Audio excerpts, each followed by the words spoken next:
Guys, I am back. I am back. Please forgive me for the very late arrival, but I was doing some things. But in the midst of all of that, guys, I have been up since about 6 a.m. Okay. Yes, I am in the comfort of my own home. My wife, she is in the office. She is working, so I'm going to try not to be too loud. Okay. So forgive me if the voice may just sound a little low. But guys, it is early National Signing Day. I love this time of year. Okay. This right here lets me know that the holidays are really, really here. We're close to Christmas, of course, and which is everybody's favorite time of the year. And I feel like with this early National Signing Day, it has gotten a whole lot bigger than what it used to be, and things like that. But early National Signing Day, right? This is the thing for early National Signing Day that I think a lot of people have just never looked at. This is gifts to all of the coaches, all of the kids, all around the USA, all around the world, and stuff like that, right? So as of right now, right? And this is, just put this on out there. As of right now, Texas A&M is sitting at the number 8 recruiting class nationally. And this is on 247 Sports, and this is also on 3 Sports as well. Okay, so just to reiterate that once again, Texas A&M nationally is sitting at the number 8 class. Right now, number 1 is the Texas Longhorns. And rightfully so. Hey, those guys deserve it. They went out there and they done what they had to do. This is the reason to why Texas and Oklahoma wanted to come to the SEC. They wanted to get a chance to get that, number 1 class, number 2 class, and stuff like that. Okay. But as of right now, Mike Elko's full recruiting year, in which the recruiting is still not over yet. I'm just looking at this now. 5-star Nafim Ofer. It looks like he just committed to Tennessee. And this was a guy that was heavily committed to Ohio State for a very, very long time. So once again, 5-star Naeem Ofer, it looks like he just committed to Tennessee. That is shocking news. Let me see if this is right. And guys, I have my notifications up and everything, okay? A lot of these guys, look, man, a lot of these guys are coming in my mentions. I'm going to tell you this right, and this is just a lot of Longhorn fans coming in my mentions, and when I'm, tagging recruits and stuff like this. I'm here to tell you guys, please don't do that. Why? Because I don't do that type of stuff, okay? I don't do those type of things. That doesn't make any sense to me. Oh, okay, I'm sorry. That wasn't 5-star recruit. Naeem Ofer. That was somebody else that just committed to Tennessee. I have no clue who that was. But as of right now, I'm looking at this commitment right now. This does not involve Texas A&M at all. But he's about to make his, signing commitment and stuff like that. Let's see who he picks. I think, man, it's going to be heavily between the Buckeyes and Oregon for this one, okay? But once again, man, this recruiting class for Texas A&M, and shout out to all of the guys that have just committed that I tagged in a post on X. By the way, I could not get everybody in there. Why? Because I could not find everybody Twitter for whatever reason. But I have a significant amount of you guys in there, okay? Shout out to all of you for making Mike Elko, Coach Colin Klein, defensive line coach Sean Spencer, and also the defense coordinator, my guy Jake Bateman, for just making this recruiting class solidified, man. And like I say, this is still early. There's still some guys out there that Texas A&M is trying to do their best to flip. Still some guys out there that are unsigned, just like Javion Hilson. So Javion Hilson, if you're listening, young man, hey, Aggies, won't you come on and join the family, okay? Come and join the family, all right? But shout out to all of these guys that have already signed their papers. 5-star Naeem Ofer looks like he just committed to Oregon. It looks like he has completely flipped this commitment. He was signed to Ohio State for the longest, if I'm not mistaken. So hey man, it is what it is. I'm hiding all replies. I hate when guys come in and look. I get it. I get it, guys. I get it. Also, some breaking news right here, just for some transfer portal news. Tight end Jaden Platt has entered the transfer portal. The biggest news that came out on yesterday, in which I told you guys to be ready for it. For the ones that have been listening to this podcast forever, I told you guys to be ready for this one.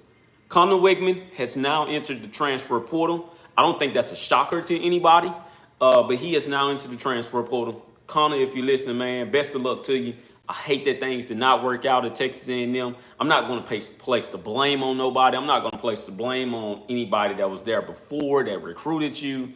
All I can say is that I know you really wanted to be at Texas A&M.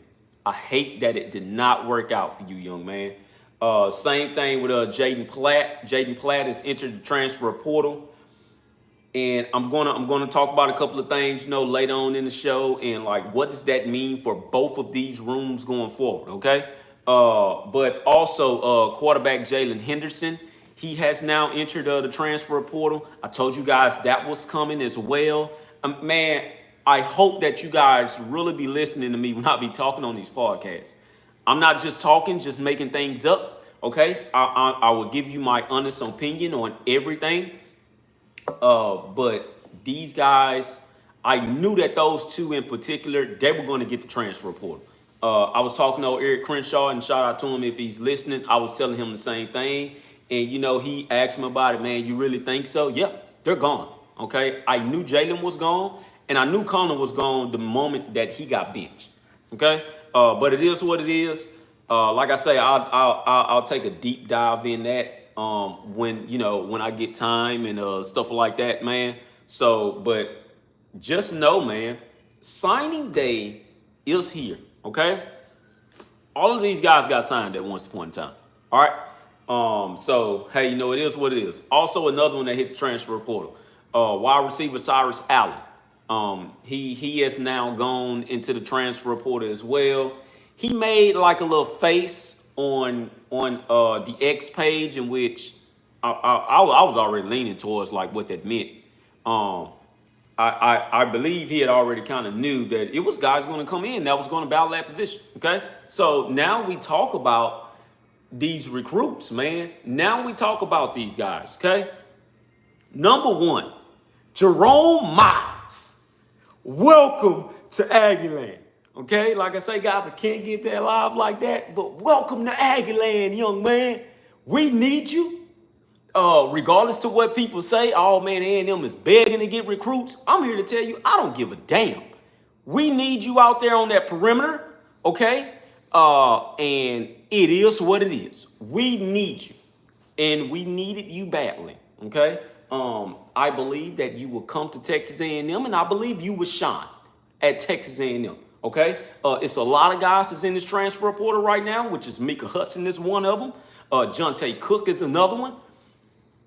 If you was to tell me going into the spring of next year, which is the spring game, in which when this transfer portal opens up, if you was to tell me that Texas A&M right now will sign Jerome Miles, which is the 5-star freshman, by the way. And matter of fact, let me go through this, man, because I'm not going to not say what it is with Jerome Miles. So if you was to tell me that Jerome Miles, right, top 30 player, number 5 wide receiver in the nation, number 30 player overall, 5-star rankings on each and every website that's out there. If you was to tell me that they was to sign him, right, and then go to the transfer portal and get Micah Hudson and also get Jonte Cook, land both of those guys, that's 3 5-star recruits plus Terry Bussey and plus Noah Thomas, which is a 4-star recruit in which he can catch. Terry Bussey, we seen what he can do when he's out there on the perimeter. If you was to tell me that we get all 5 of those guys and they come here and they play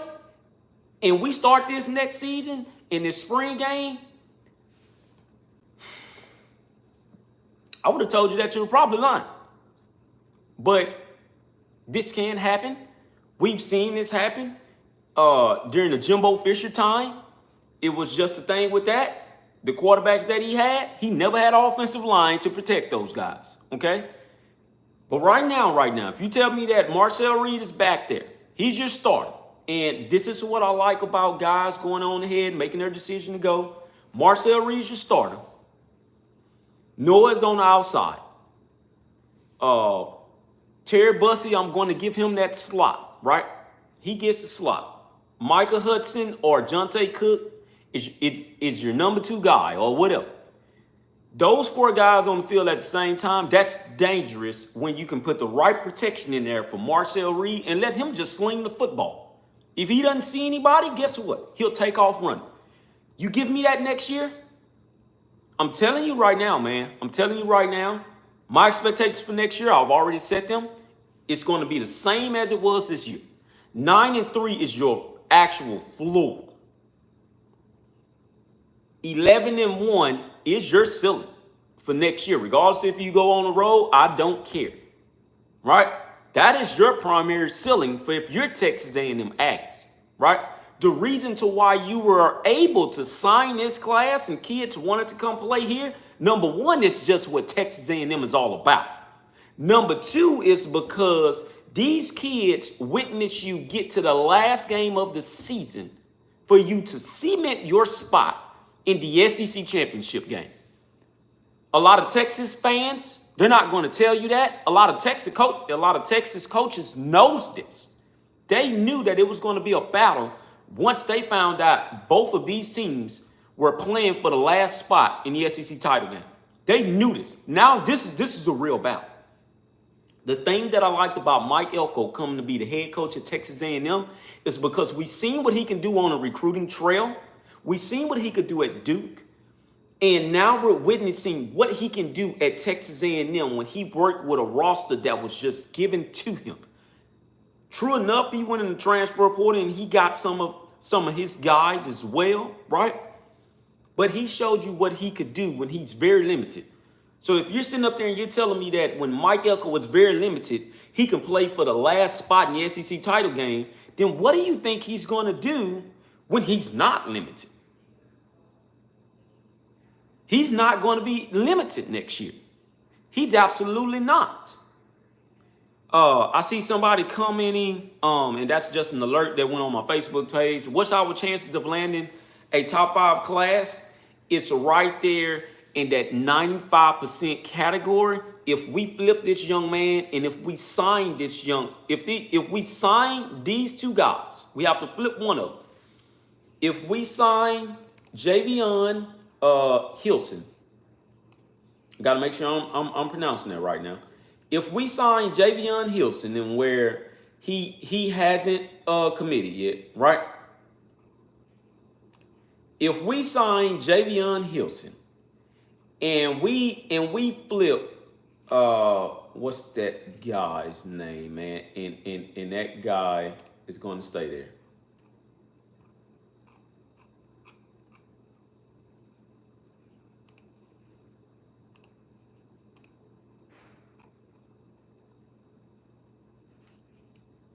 Texas fans, stop coming in these mentions, man. If we get Javion Hilson and we flip Michael Falsey, who was the 5-star offensive tackle, by the way, if we have a chance to flip Michael Falsey and his recruitment comes on at 2 p.m., yes, guys, I will be live at 2 p.m. If Michael Falsey flips from Oklahoma to Texas A&M, we would inevitably sign a top 5 class.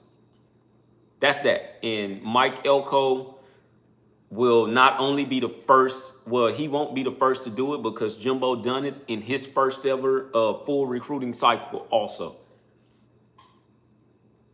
Mike Elko will go down as probably one of your more elite recruiters right behind Jimbo Fisher.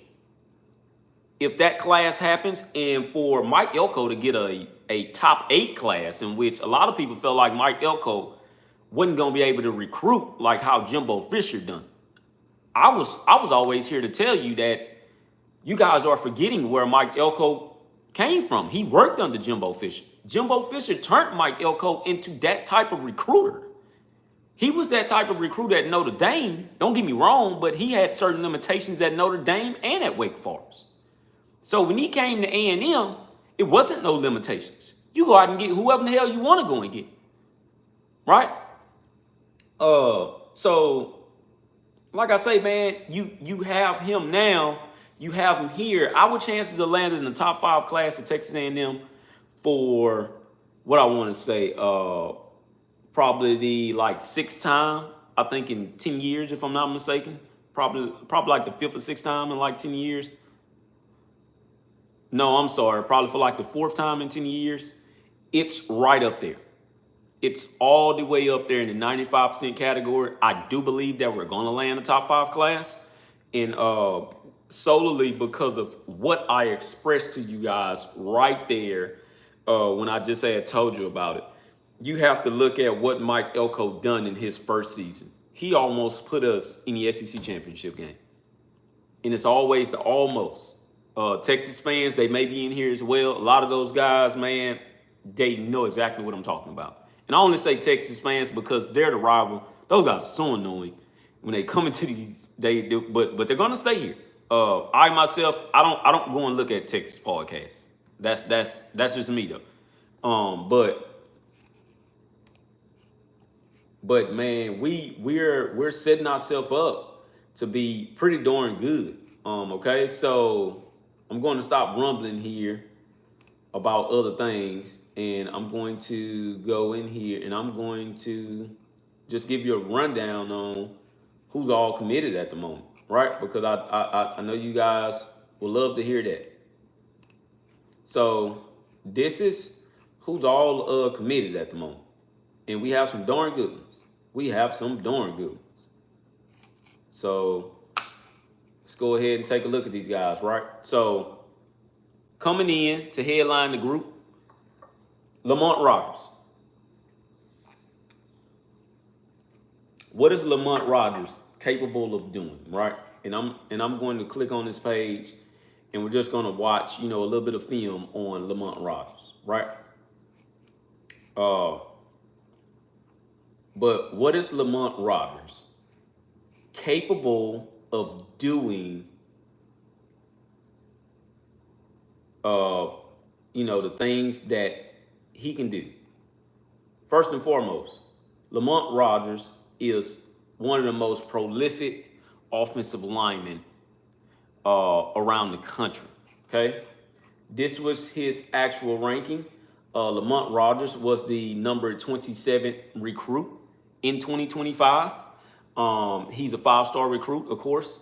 In his position, he's number 6 overall. In the state of Texas, he's number 9 overall. What does that say for the state of Texas? We have a lot of guys in the state of Texas this year that were really, really highly rated, and it reminds me of that 2022 cycle, to be honest with you. But this is a Lamont Rogers highlights. I wish they would have given me a better highlight than that, but that's okay. Right? That is okay.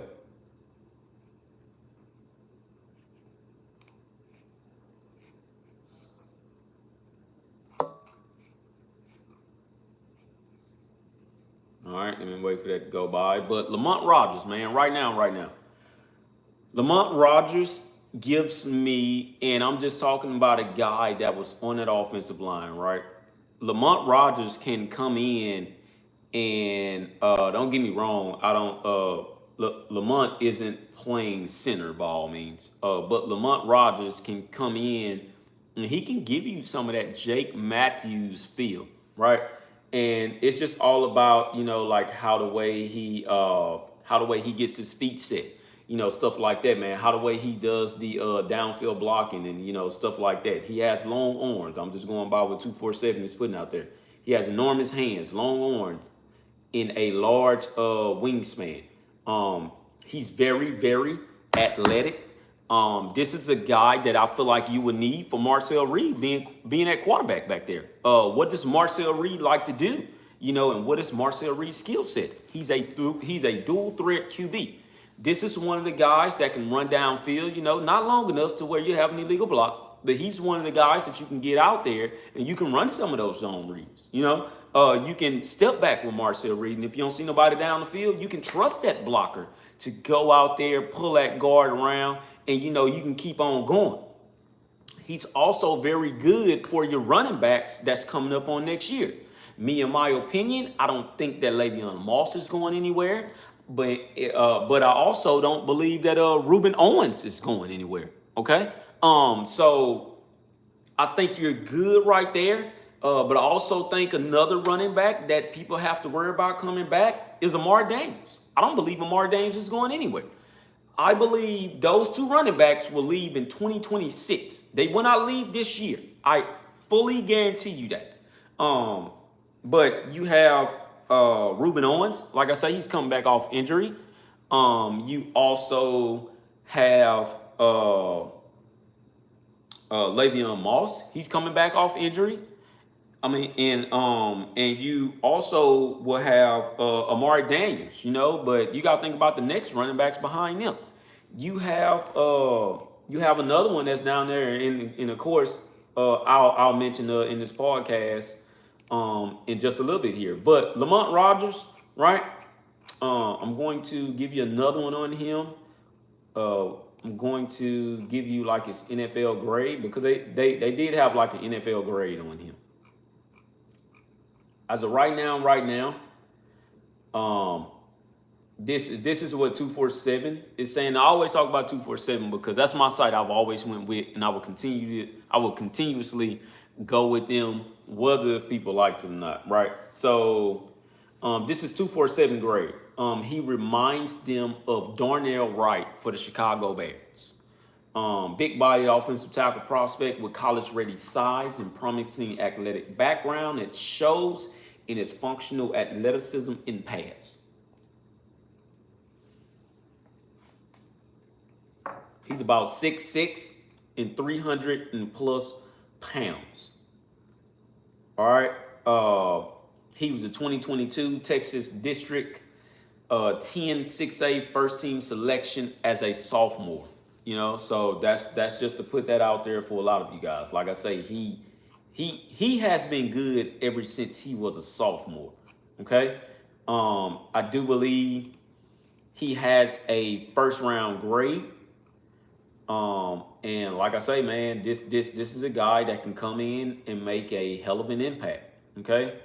But that's Lamont Rogers, for a lot of you guys out there. The next guy that I'm going to mention is Jerome Miles. Okay. Hold on. Wait a minute. Feel like I need to turn that light on. I don't know why. It just looked a little dark in here. The next guy that I'm going to mention is Jerome Miles. Give me 1 second here, guys. I told you, hey, I'm in the comfort of my own home. I need to see what's all going on. If I'm not mistaken, I don't know if you guys want to stay on here or not, but Mike Elko is speaking about the class that he's signing. Like I told you guys before as well, I do believe that Mike Elko is not done yet. He is not finished, okay? I believe that he will sign at least 2 more people on the day. That's what I believe. I don't have no intel on that, but I do believe that he will sign about 2 more people.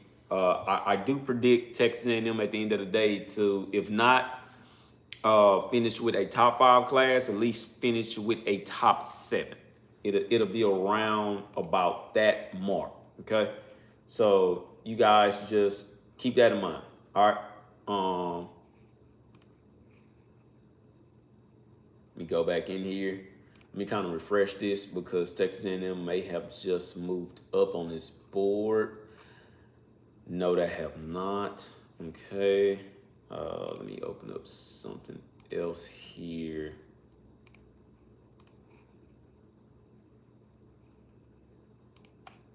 Go back to these team rankings. Let me open up another page with the on 3. Make sure I'm on par with those guys. Those guys do be having some good stuff, so I'm not going to act like they're total BS. Not gonna do that. As of right now,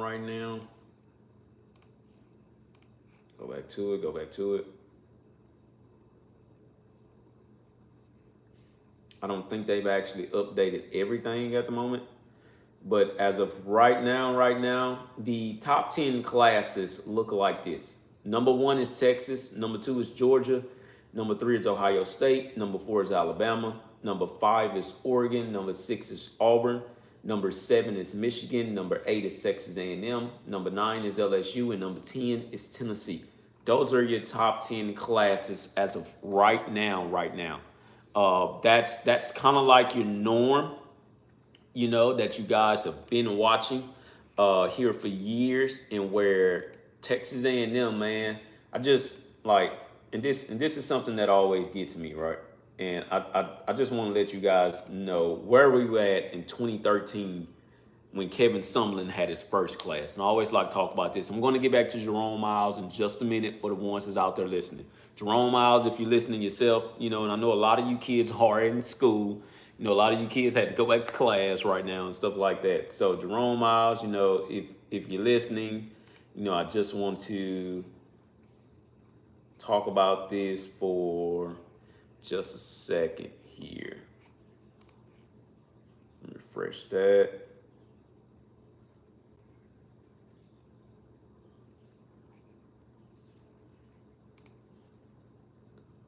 There we go. I think Mike Elko is talking right now. I don't know what they had on.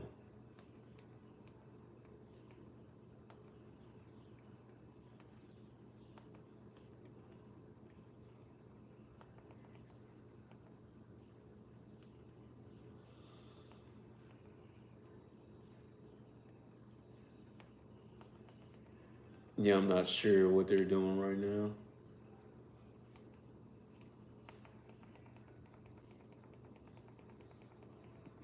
Guys, give me 1 second here.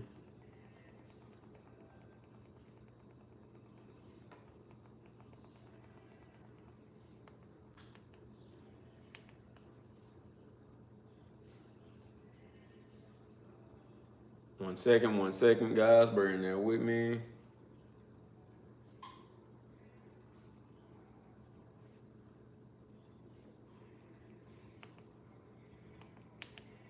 All right, there we go.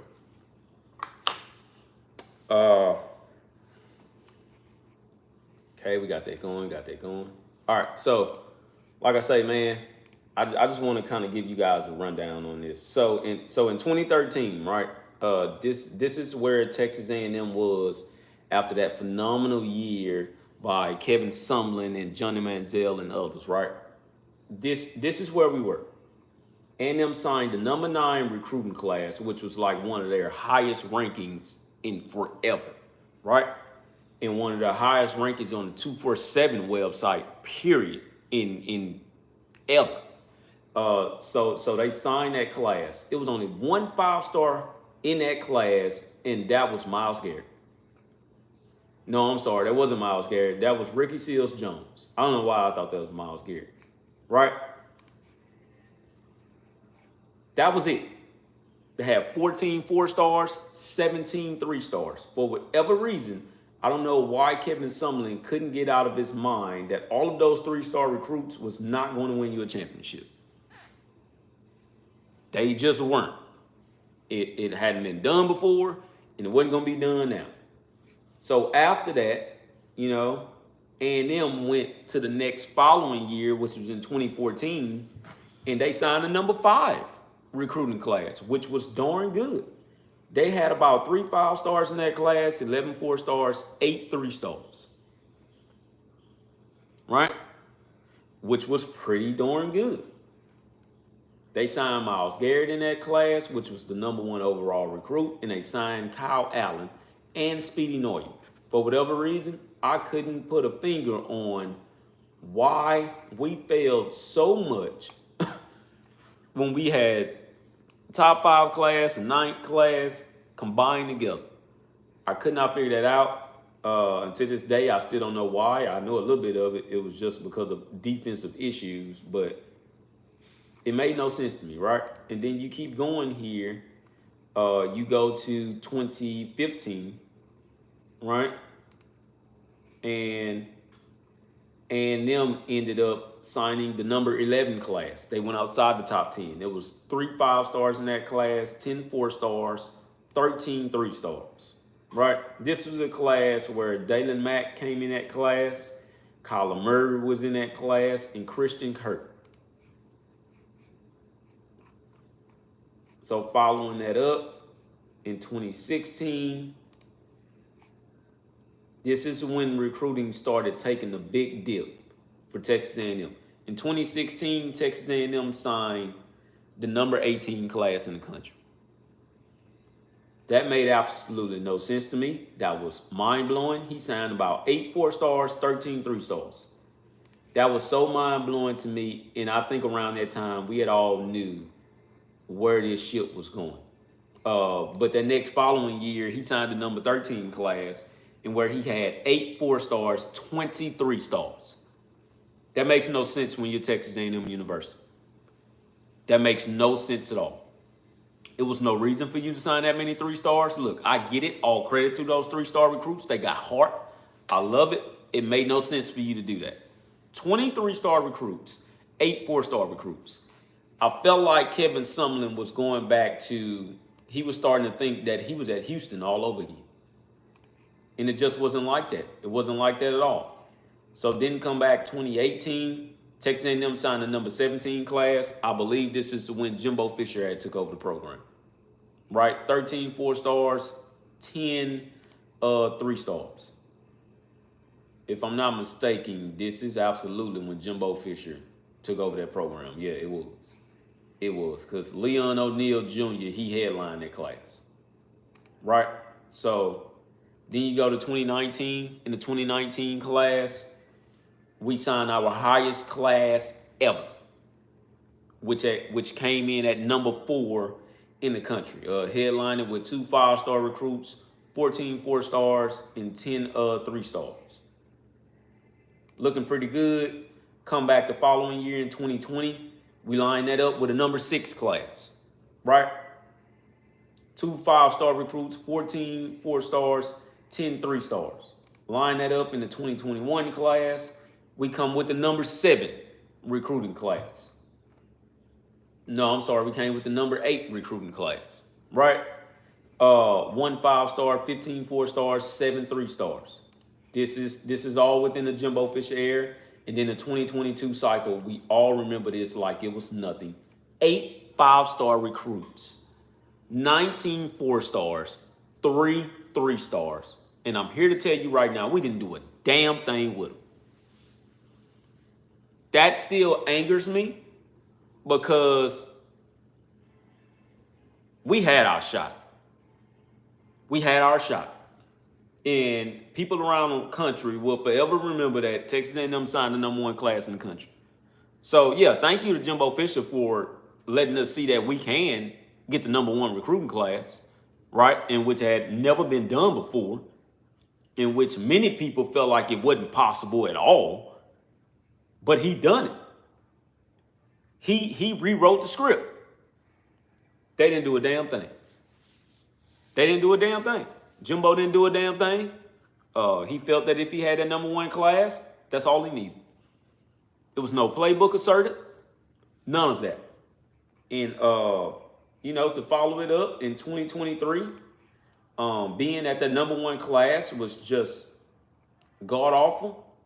He dipped down to number 15. I don't know how you go from signing the number 1 class to the number 15 class. 2 5-stars, 11 4-stars, 6 4-stars. I'm here to tell you right now, I don't know if we'll ever get 8 5-stars again to sign in that 1 class. That was the first time we had ever witnessed that happen. And I don't believe you'll witness that. I don't believe you'll witness that ever again. I'm sorry, but you just won't witness that again. So then in 2024, we signed a number 19 class, 1 5-star, 15 4-stars, 1 3-star. And the reason being is because this is when Mike Elko took over. This is when he ultimately took over. So cranked it back up as of right now. A&M is back on track in recruiting. In my opinion, they're back on track. We haven't gone anywhere. This is the furthest that we've come in the SEC. Yeah, it's 8-4, but this is the furthest that we've come in the SEC to where we were right there, chasing that SEC championship. Right? And all due respect to Texas and Oklahoma coming in here and breaking up the divisions, in which it probably should have been broken up a long time ago. But they made the SEC vulnerable when they came in here. It was no divisions anymore. So it looked like they were kind of back in the Big 12, if you want to call it that way, right? It kind of did look like that. But anywho, get back. I just want to walk you guys through the whole thing, and let you guys just experience what Texas A&M experienced for years, right? And this is with recruiting. I heard a lot of it. Man, you guys always get good recruiting classes. You guys just never do nothing with it. No, we don't. I just told you about, we got the number 5 class one time. We got the number 4 class one time. We got the number 1 class one time. And now we're like back down to number 8. In this 13-year stint, Texas A&M has signed nothing but 3 top 5 classes, and that's it. That's why it baffled me when you guys just come in here and you guys just say that. Texas A&M hasn't signed top 5 classes like that. We have not. We have not signed the top 5 class every year. The only teams that have signed top 5 classes every year is Alabama, Georgia, and Ohio State, and Texas. That's it. It was never Texas A&M. I could not believe you guys have always said that. We have not signed top 5 classes all year round. All right, so are we battling to get there and stay there for a long period of time? Yes, we are. Why? Because we want championships. We don't just want to beat Texas. I'm sorry, that's not how we're programmed in the SEC. We don't just want to beat the rival and keep going. We don't just want to say, hey, we beat Alabama. We don't want to say, hey, we just beat LSU.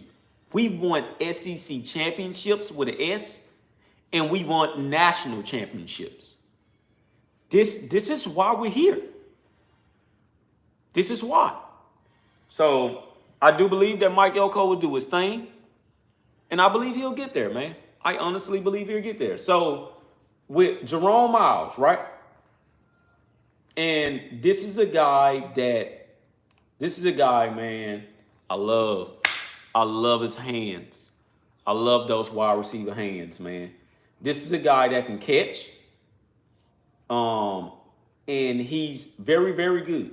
He's very good. Okay. Let me see here.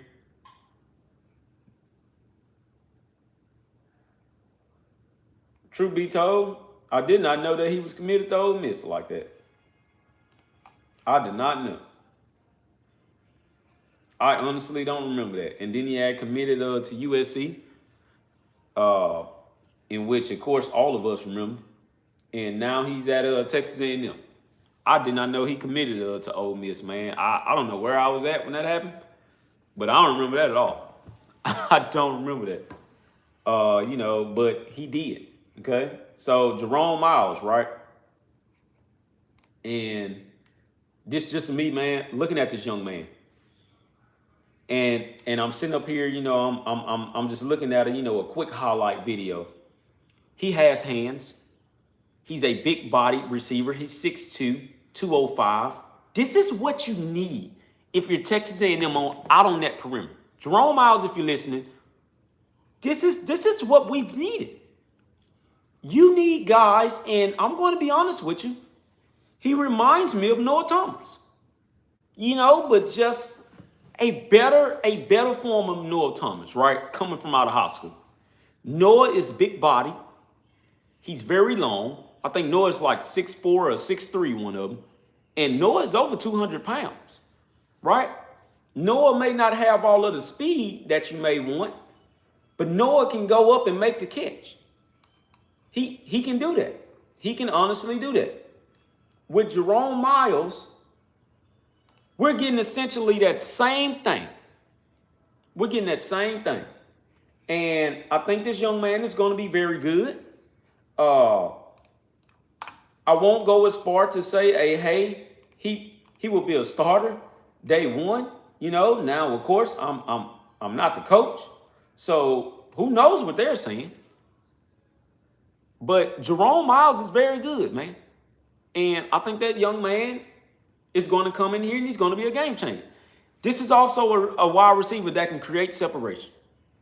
For the past couple of years, with the Jimbo Fisher schemes, nobody could create separation. Right? And that's mainly on that wide receivers coach. He never taught those guys to create separation. Yeah, I'm going to put some on. And it is what it is. But I think now you have a wide receiver coach in Holman Wiggins, right? And he's a California native, by the way. But I believe you got a wide receiver coach in Holman Wiggins, in which just give him some time. I think next year, wide receiver core, understand this. This will forever be a battle so far as these skill positions are concerned. This will forever be a battle with your in-state team, which is the Texas Longhorns, because they're in the same damn division you are. That is the one that's going to battle you the most for skill position players. They're going to battle you out. Holman Wiggins, right? If he feels that he can't get the in-state player from the state of Texas, then guess what? He's going to go and steal kids from California each and every time. And I'm here to tell you that that's fine with me. That is fine with me. He's going to go to California. He's going to go to Florida. He's going to dip in other states, and he's going to see what he can get there. Right? But his first stop is going to be Texas. I'm going to tell you another thing. He's going to go out there to Dallas, and he's going to start recruiting that damn Dallas area. He's going to get some of those kids from Duncanville. He's going to get some of those kids from DeSoto, right? He's going to get some of those kids from South Oak Cliff, if they have some. Shout out to South Oak Cliff, by the way, in the hood. You know, shout out. But he's going to go and get some of those guys, okay? Get Katy area and stuff like that, man. He's going to come out here, right? I'm going to put my son in this. Be on the lookout for Rayon McGowan, right? Be on the lookout for that young man in 2028. Remember that name, Rayon McGowan. He's going to either be a 4-star wide receiver or a 4-star athlete. His top schools right now is Ohio State, Oregon, Texas A&M, and Texas. I'm not mad at him for if he chooses any other school, any one of those schools. I'm with him wholeheartedly on that decision. But be looking out for him in 2028. I just want to throw that out there. All right, but you're going to be looking at guys that are going to be out here, man. And like I say, with Jerome Miles has speed. He has the hands ability. He can go up and make the contested catches. And you need that. You need that. You had a little bit of that this year, but nobody was consistent with it. Nobody. Jerome Miles coming in here, I believe Jerome Miles is going to be consistent as a freshman. I honestly do. I cannot wait to the spring game.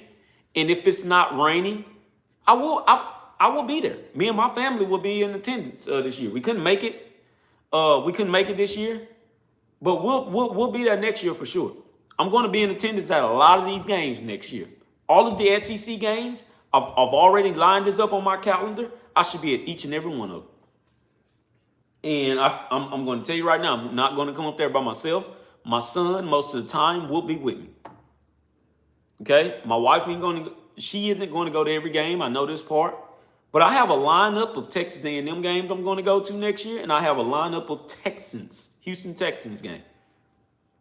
That is all in my cards for next year. The spring game is one of them. I'm going to be there, man. I'm going to be there, and I'm going to rewatch it on TV. But this is a guy that's capable of giving you everything that you need in that wide receiver position, okay? I'm not going to say that, he's going to be unstoppable that freshman year, but he can be. He can be, okay? Let me check my X here to see if anything was put out recently, and I'm going to see what's up.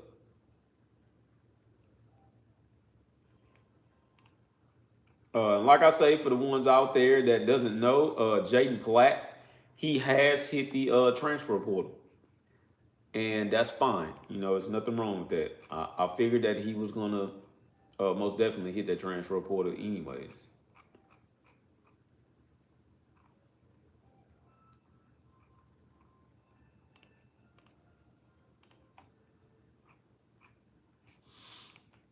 Check these notifications here, see what all I got new.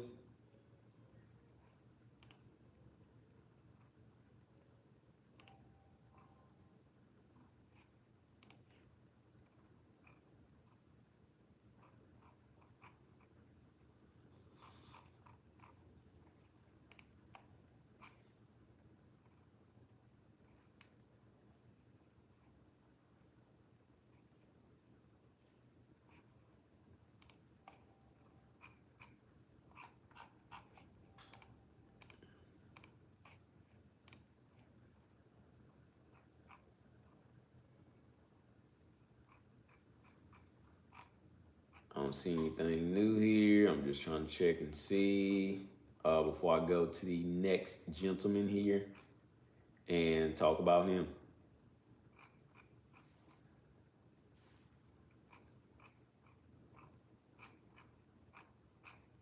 Okay, just checking. It's not nothing new right now. Like I say, I believe the one we're really waiting on is the one that we're really waiting on is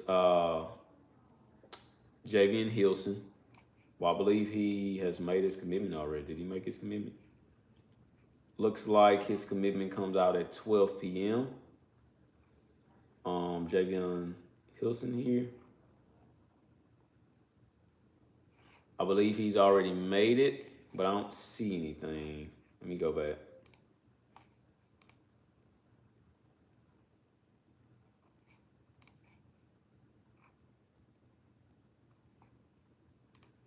You go to Hayes Fawcett here, see what he put this guy at.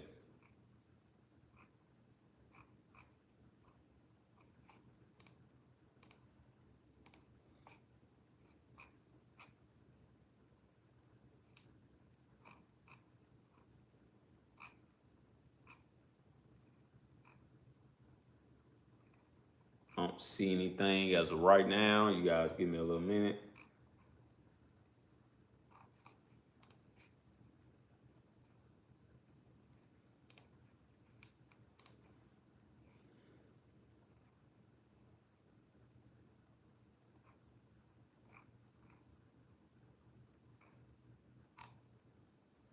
He's had to commit to somebody.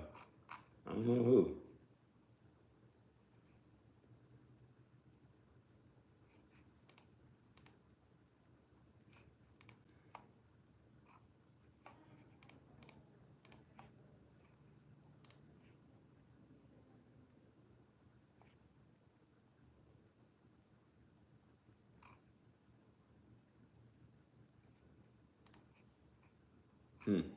Uh, Curious to see who he's going to go to, but I haven't seen anything as of yet.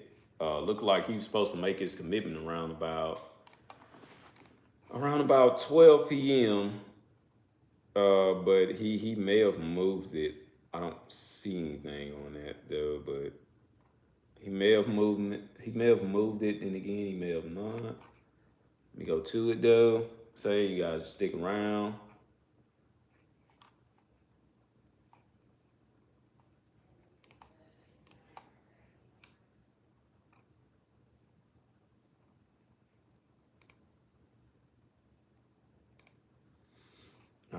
I don't think he's made his decision yet. Not yet.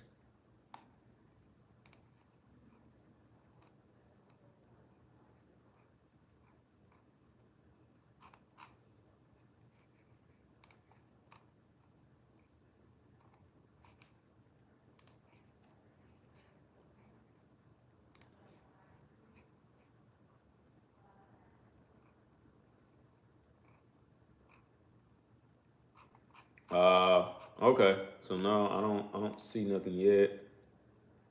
I think we're still waiting on Michael Falsey. He comes in at about like 2, if I'm not mistaken, and he's going to and that and see what gets me right about Michael Falsey as well is that this is the reason why I say that I believe Michael Falsey will end up signing with Texas A&M. He hasn't sent in his paper to Oklahoma yet, and he's going and it's like he's going to make another commitment on today. I'm going to be honest with you guys. I seen this happen with DJ Hicks. DJ Hicks was he waited until signing day, right? And DJ Hicks, they feel like he was going to go to Oklahoma. A lot of people out there did, to be honest with you. And DJ Hicks ultimately ended up signing with Texas A&M. That's another guy I want to talk about, but it'll be on another podcast. I believe DJ Hicks will be your starter next year, and which is damn good. It's crazy to me. I don't see Malik Silla in the transfer portal anywhere. I'm going to tell you now, that's a good thing. But then again, he may be waiting till the transfer portal open up. I don't know, but I don't see DJ Hicks. I don't see Malik Silla inside of the transfer portal, and that's really getting me, in which lets me know that Malik Silla was just kind of sitting back and waiting on, a couple of guys say, hey, I'm gonna go ahead and enter the draft. Now, of course, I do think a lot of these guys are going to come back. And that's just me. But I believe a lot of them are going to come back. All right, so let's keep on going here because I want to walk through all of these commitments. DJ Saunders, he is a top prospect as well. He is a 4-star recruit, number 62. Position, he's number 11. In state, he's number 14. He's from the Belleville, Texas area. But he also signed on today with DJ Saunders, right? And I'm just going to go down. And a lot of people thought that DJ was signed with Texas. A lot of people thought that. In which he was leaning towards Texas for a long time, man. A very long time. He is about 6'4", 290 pounds. You put him on that defensive line, in which we do need some more defensive linemen. I think he's going to be very good. He's going to be damn good. But he's a guy, man. He's another one that can come in. I'm not going to say he can make an immediate impact, but he can, depending on where you're going to place him at. Right? That just all depends. If you place him in a legit spot, then DJ Sanders can come in and make a legitimate impact from day one. But he's a guy that can create havoc on that offensive line. He has very long arms. He's a very good pass rusher. I'm going to tell you right now, we needed those guys down the stretch of the season. We lost the pass rush at the end of the season. We had none. And I mean, we had none at all. We had guys getting in the backfield. They just couldn't tackle. They couldn't tackle. For the life of me, I can't figure out what happened to the tackling drills in practice. But I don't think that DJ is a guy that's going to come in and he's going to miss a lot of tackles like that. I believe he's a guy that can knock a couple of guys in a quarterback's lap, and that's very disruptive. Okay, but like I say, he's a guy that can disrupt that line of scrimmage. So be looking for him to make an impact whenever it's his time to get on the field. Okay, and that's DJ Sanders, by the way. Javion Hilson, which is still in this group, I haven't seen him do anything yet. In which I haven't seen anything run across my phone as breaking news. But we'll be paying attention. This is a guy that had been committed for a while. Rashard Johnson, right? He is a safety. He's a 4-star recruit. He is from the Bushnell, Florida area. He's number 74 overall, number 12 in the state of Florida, number 5 at his position. Let's go to the highlight reel here. Just want to watch a couple of things on him as well.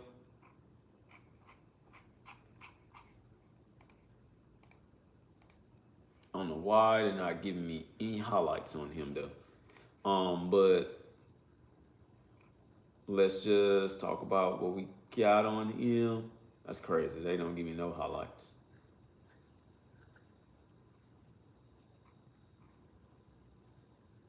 Anyways, in 2023, he got snaps on both sides of the ball as a junior at South Sumter, which went 11-2 and made the regional finals in that year. Okay, I think he's a guy that can come in and he can make some plays in that backfield, and that's going to be very, very important, man. You know, like I say, I believe that he can come in and make an impact. This is a guy that we're going to need in that safety backfield, because I can tell you right now, we are running thin on safeties. Okay, and we need a lot of that safety help back there. Tyreek Chappelle will be back next year from that injury. So we do have some corner depth, but we need better corners. I'm not going to lie to you. But then again, this is these guys' first year. I believe on next year, those guys will be absolutely elite. Okay, and I don't think a lot of people are going to pass the ball on us next year. But then again, I believe a lot of people are going to try it and then some. Okay, so keep on going here.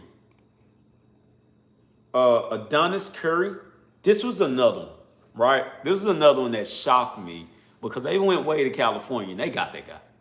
They got him. Adonis Curry, I believe he's going to be very, very good. I'm not going to count on him to be a starter by all means, but I believe when he gets out there, man, he's going to be very, very good. Okay, he is number 76 nationally. He is the 11th best cornerback, and he is the 5th highest rated player in the state of California. Think about what that says. Yes, California is still known for football, people. They love their football out there. But he's the 5th highest rated player out there. That's insane, right? That's very, very good. I believe Adonis can make an impact. And I believe that he can make a very good impact. You know, going to watch a couple of his highlight videos here. Let me find one. But he is another one that's a very lengthy corner. He's 6'2". No, I'm sorry. He's 6'1", 170. Now, of course, when he gets to campus over here, he's gonna have to put on some weight. Yes, guys, we already know this. And he's going to have to get out there, man, because he's going to be battling a couple of these cornerbacks, okay?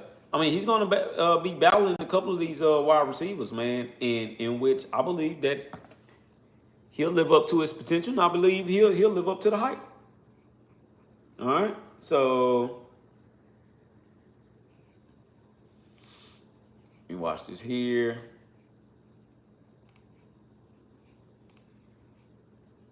I don't know why, but stuff does not want to go to full screen for whatever reason. But this is a guy that can get out there and play on the perimeter. He could also be a shutdown corner, but he's also a playmaker in that backfield as a corner. If you looked at Texas A&M last year, we were probably one of the best units at creating turnovers and letting those guys that were defensive backs go up and high point football and get it, take off, run. That's very, very good, okay? These are guys that we're going to need going forward, because like I told you before, we're going to play a lot of these teams that have a lot of skill position guys that are going to test you at the line of scrimmage. I think the first one up on our schedule for the SEC will probably be Florida, and Florida's going to test you with those skill position guys, man. I do believe that they have some good ones, but not only them, DJ Legway is going to test you. Okay, they come to A&M on next year, And those guys are absolutely going to test you. Some breaking news right here. Mike Elko just announced that linebacker Scooby Williams will be back for next year. That is good for that linebacking unit. I love that. I love that, man. That's good for that linebacking core. These guys need that. We need guys to return to play on next year because that schedule is only harder next year. Next year is a real grind. Not only us, but a lot of these teams have to go on the road next year. That is going to be a grind, man. That's going to be a grind, a good one that can build you, but and also build your team. Because if you can win on the road, then you can damn sure win at home. I can tell you that much. All right, so we're going to keep on going here, right? Another guy here, which was a Texas favorite from out of that Jasper area. Shout out to Jasper, by the way. Jasper has been having some good dudes come out lately. For these last 2 years, Jasper has been having some boys come from out of there and be very good. All right, this is more on the East Texas side of things for people that's not from Texas. That's more of on that east side. Okay, but they're going to be very good, man. Be on the lookout for Jasper High School. They're going to be very, very good. All right, they're going to be very good. But Coyote Armstrong, he's a tight end. He's going to go with that tight end group that's starting to get very thin because I believe Trey Watson will come back, but that tight end group is starting to get very thin. Okay, and you're gonna need some guys to come in there and fill in for that group. Okay, I believe as of right now, you still got Trey Watson. You have Theo Melino Armstrong. You have Donovan Green, in which I believe will be on the field a lot next year. And now you have Keone Armstrong coming in, right? So that's four, and then you had one that just left, which was Jordan Platt. I have no clue where he's gonna go, but you have that guy that just left out. Okay, so I believe that tight end group will be very good. Donovan Green will come back with a lot of experience. I hate that I didn't get to see him this year. Well, I hate that we didn't get to see him this year. But I think he's going to be very good. Okay, and I think Marcel Reed is going to use his tight ends just a little bit more on next year. Mark my words on that because I told you guys that we were going to be a running team. Okay, I told you, and that's what we are right now. Shout out to you guys in the chat. I know it's not many of you. That's okay. But shout out to you guys for just tuning in, man. I like that a whole lot. Let me go back. Let me see. Go to some analytics here. Guess. Make sure I have this on.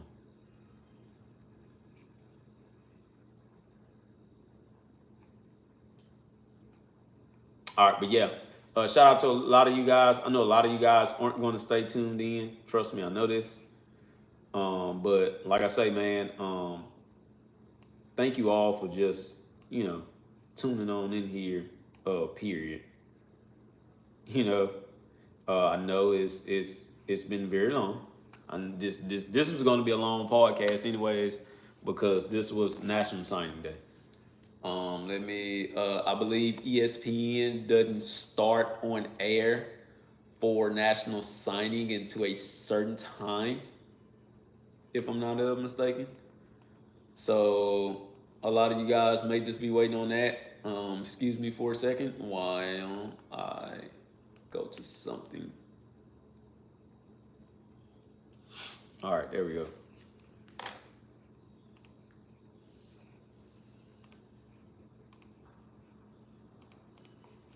But Keone Armstrong, man.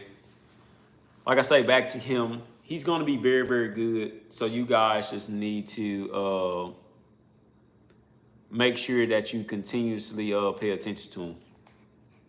Let me see here. Somebody sent something.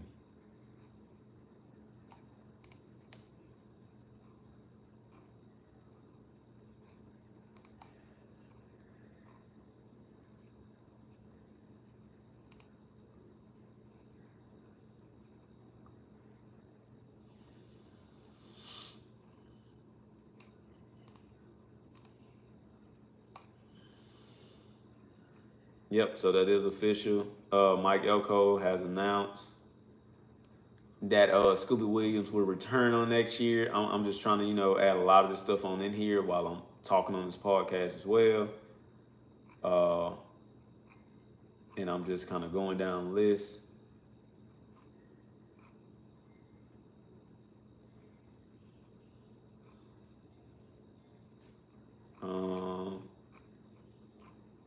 I don't really see anything new, so that's good.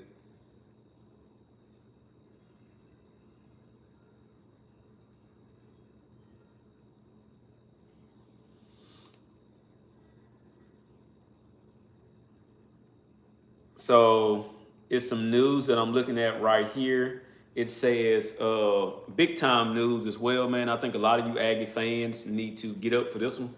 Big time news: Ohio State and Texas A&M are considered in the running for Texas Tech wide receiver Micah Hudson. That's very, very good. Okay, like I say, man, a lot of you guys do need to watch out for this. And like I said before as well, another one, man, Koju Antwi. He's from Ohio. So I don't know if a lot of you guys remember him from that 2022 class. He was one that I was really, really hoping that would have signed with us. But he went on ahead and went to Ohio State. He has entered the transfer portal. I do believe A&M is a heavy favorite to potentially land that guy. Be on the lookout for that. I honestly do. I think I seen somebody talking about, man, yeah, only had one catch in 3 years. I'm here to tell you right now, Ohio State wide receiver room is crowded as hell. Okay? Their wide receiver room is crowded. Texas wide receiver room is crowded. Oregon wide receiver room is starting to get crowded now. Yeah, man, they're crowded. So, I mean, a lot of those guys in there, they weren't gonna let them come on from the get-go. All right, so a lot of you guys need to pay attention to that, man. Y'all need to understand that when it's that crowded like that, especially at Ohio State, with all of those NFL wide receivers that they bring in year out, I mean, it is what it is, man. It is what it is.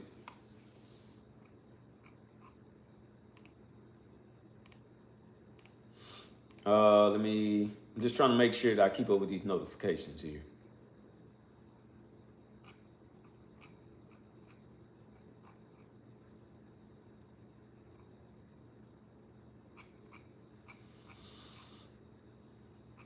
I still believe that if it's not two, then I still believe it's one commitment out there that we have not got today.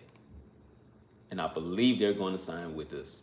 And when that guy signs, shit will go out the roof. I'm telling you guys this right now, man. A lot of things will blow up out the roof when that guy does sign. Why? Because, hell, we need him. We need him, okay? We honestly do need him.